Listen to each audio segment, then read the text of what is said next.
What's the most fucked up cult-like experience that you or someone you know has had, and how did you or they get out of it? Don't forget to like, share, and subscribe. I was raised in the Hispanic Catholic community in a small town. I realized the community I was raised in was cult-like because of this one vivid memory I still think of from time to time. My parents sent me off to a religious retreat when I was around 15. I was to be locked in this warehouse-looking building for a solid week with no communication to the outside world. The windows were boarded and curtains drawn so we couldn't see daylight. They confiscated all personal electronics and had to sleep in sleeping bags on tile floor. There's a lot that happened in the course of that week, so I'll just summarize. They woke us up at 5 a.m. every day. I know the time because there were clocks on the wall. Upon waking up, they forced us to sit down for 3+ hours, listening to preachers condemn us and tell us to repent or we would burn in hell for all eternity. After the morning preaching, they had us in groups, talk about our experiences in life, and there were some fucked up minds in there. The guy next to me was an ex-gangster who ran with gangs down in LA. Many felons and people from troubled pasts. Keep in mind, I'm a 15-year-old kid thrown into this environment. It was people from all ages. The youngest was about 12 and oldest about 60. Then came the videos. They showed videos of violence around the world, claiming this is what happens when you don't follow God. So much gore. Abortions and cut-up fetuses, Islamic terrorists beheading people, gangs in Mexico executing civilians. This religious retreat was borderline militant and just scarred my young mind. I absolutely grew hate towards all religion. Once that week was over, I walked out of that warehouse seething with anger and resentment. I decided I was an atheist and hid my resentment from my parents until I turned 18 when I just couldn't take it anymore. I had a huge argument with my parents and left my household. So I'd say that was the most cult-like experience I've had. I'm sure much worse has happened to others, but this is my experience.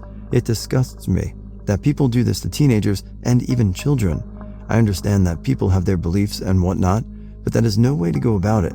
Don't subject young, impressionable minds to this shit, because more often than not, they derive their faith from fear rather than love, or they end up like me and just drop their faith and all.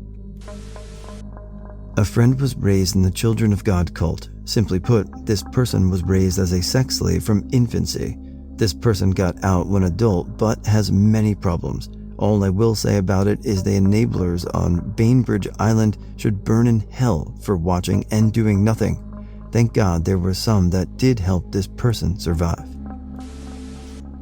He got roped into doing a dinner theater in college, and it turned out to be a fundraiser for a cult leader in jail by his followers. I bailed because something didn't feel right. An ex-best friend moved down to Florida on a whim, claiming to have gotten a great job. A few weeks after he calls me, he jokingly asked, "Want to come join our cult?" and laughed. I didn't. I don't want to be a part of anything that I can even jokingly call a cult. After about a week later, he calls me and is talking about there being charges against their leader for false imprisonment of a minor. I blocked him. My mother's best friend's mother was in the Jim Jones cult for a while. She got out when he told them to burn their Bibles and only listen to him. My mother met him at a garden party, and she had me with her. He was obviously looking for more recruits, scoping out the folks for the weak-minded ones. My mother was never weak. She said that he caught her eye but then quickly looked away. He commented on her pretty baby. She barely replied and he moved on. My mother saw through him. I wished that everyone else had. I grew up around and even worked for the Falwells in Lynchburg, Virginia. They were kind of a pain in the ass to deal with at the best of times, but against my better judgment, I took a night job with them. When I worked there, they wanted us to tithe 1/10 of our income as members of the church. I informed them I wasn't a member, and they were not allowed to deduct 10% of my $5.40 per hour minimum wage check. I worked on a third shift maintenance crew with 2 other guys who shared my opinion on giving away our money to rich people. While I was there, I heard and saw a lot of weird shit. Our crew was always under suspicion because we weren't church members, but it was always the holy rollers getting caught. Whenever somebody got caught doing something, they'd prey on it and everything was forgiven. They'd get caught stealing from the job and each other, drinking and doing drugs, creeping on underage girls, screwing around on their wives and girlfriends, and just generally being racist, misogynistic bigots. One guy got caught jacking off to furry porn in the secretary's office twice, and all they did was move him to a daytime shift. That whole job was just packed full of hypocrites claiming divinity and grace they didn't earn or practice. This was in the 90s, and given what we've seen in the past few years, I'd say they haven't changed for the better. My wife got into this Bible study group in the 90s, part of some apostolic, if that's a thing, sect that met in people's homes. Whatever, I thought. They, or one person I'll call Beth because that's her name, became really hounding and imposing toward us with this supposed coaching or mentoring she was doing with my wife. Part of it was my wife writing out stuff to do with her sins, long paragraphs that were supposed to have some confessional or cathartic purpose. They wanted people to drag spouses to meetings, so I went and hung out outside, where some guy shot baskets in the driveway and never spoke. The daily phone messages from Beth, only had a landline then, were a nothing AF, and these long meetings they would have clearly made my wife seem to be feeling progressively worse. Finally, and after enough argument and stress between us, she got out of the group. In later years, as more info came out online, I found the national company with which Beth was an executive was Scientology owned.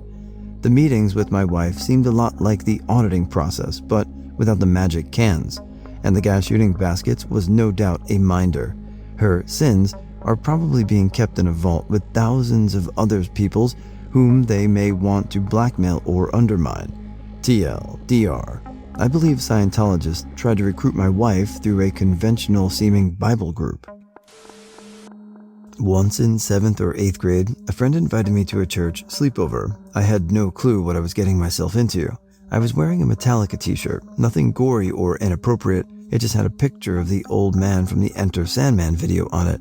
My friend told me I'd have to change my shirt, or the woman holding the sleepover would think it was evil. I thought that was silly, but didn't say anything and changed my shirt anyway. I don't remember the exact order of events. We had to listen to this Christian missionary talk for 3 hours straight, no breaks at all, not even for the bathroom. At another point, we were getting ready to do face painting, and we were asked what music on the radio we wanted to listen to. No one else said anything, so I suggested one of the local rock stations. I was told we had to keep things Christian-like. A local country station was put on. During the face painting, we were told not to paint snakes or anything like that because we had to keep things Christian-like. I never said anything to anyone, but I thought it was so crazy we had to worry about doing the slightest little thing. As an adult, I've always wondered if anyone in my friend's church said anything to her about the weirdo she brought to the sleepover. A close friend grew up in the Church of Universal and Triumphant. While a fraction of people living here came from that church, it mostly ended when the last leader was diagnosed with Alzheimer's. My friend's parents were really into it. Her mother was the leader's personal assistant, and her father was an engineer that built the underground compound. Splinter leaders have tried to recruit my friend for credibility, and someone wrote a book about her, but she's gone on to have a normal life. I lived in a small mountain town and went to a Christian private school. About 30% of the school was made up of this cult sect of Christianity that moved their church from San Francisco to the mountains during the 1960s. They feared Armageddon was coming, so they moved to the mountains, bought a piece of property, and stockpiled guns and ammo. You were forced to give the church something like $100K when you joined and donated any cars you had. The church supplied them with some 1960s Scout 4x4s, and that was what most of them drove. Their religion was basically an Amish style of life. Girls always wore dresses to their ankles, boys had short hair and wore pants. Church was an all-week deal. You went to chapel Monday, Wednesday, and Friday. Church things on Saturday, and Sunday was a full-day event. Church started at 8, took a break at lunch, then ended at 4. I have no idea how anyone does that much church. The kids either became brainwashed like their parents or rebelled hard and left at age 18. My brother was friends with a guy who was in the church, and he was in his class. One weekend, he stays over at his house, and my brother calls me and asks if I will pick him up from the church at 4. I show up at 4 and walk up to the church. I looked in the window and see it's still going. There was no fucking way I was going to walk into that church, so I just waited outside. I was 17 years old, had shaggy long hair, baggy skater clothes, wallet chain, and piercings. As soon as the doors opened, people started streaming out the building, all talking and laughing with one another. Well, I was next to the door when they came out, so they didn't see me immediately. But then, as soon as they saw me, conversation stopped, and they walked over to me and asked in this monotonous tone, "Who are you, and what are you doing here?" It was first just one person, but then it was like 5 of them asking. I tell them I'm here for brother, and they start asking, "Who is brother?" While more people keep coming out, take one look at me, stop talking and laughing, and ask me what I want. I now had probably 60 of these fucks circled around me asking me this shit. When my brother walks out, I yell, "There he is," and had to push my way through all these brainwashed cultists to reach him. I took him to the car and told him to never ask me to come here again. Honestly, right now my oldest sister is an anti-vaxxer, and she's really creepy about it, very cult-like and delusional. She sent a concern that you might die if vaccinated email to all of my aunts and uncles and cousins who are all like, what? She thinks that protein spike shedding is a much bigger risk to her than Delta. I can't even wrap my head around her stupidity. Nobody wants to even talk to her. She's so out there about this. Fully programmed by the COVIDiot anti-science cult is basically what it is. I don't see it ending well for her as a 62-year-old diabetic in poor health. My dad has slowly become immersed in this death cult over the last 20 years. It started with him listening to Glenn Beck, and last I spoke to him, he believed that Trump was a generous, caring, and respectful person who was saving our country. Cause, the Republican Party has absolutely become a fucking fascist death cult. I wish I could say he's out, but he's perfectly happy to never see me or his grandkids. Much easier to just never ever question anything. It sucks because he was not that person when I was younger.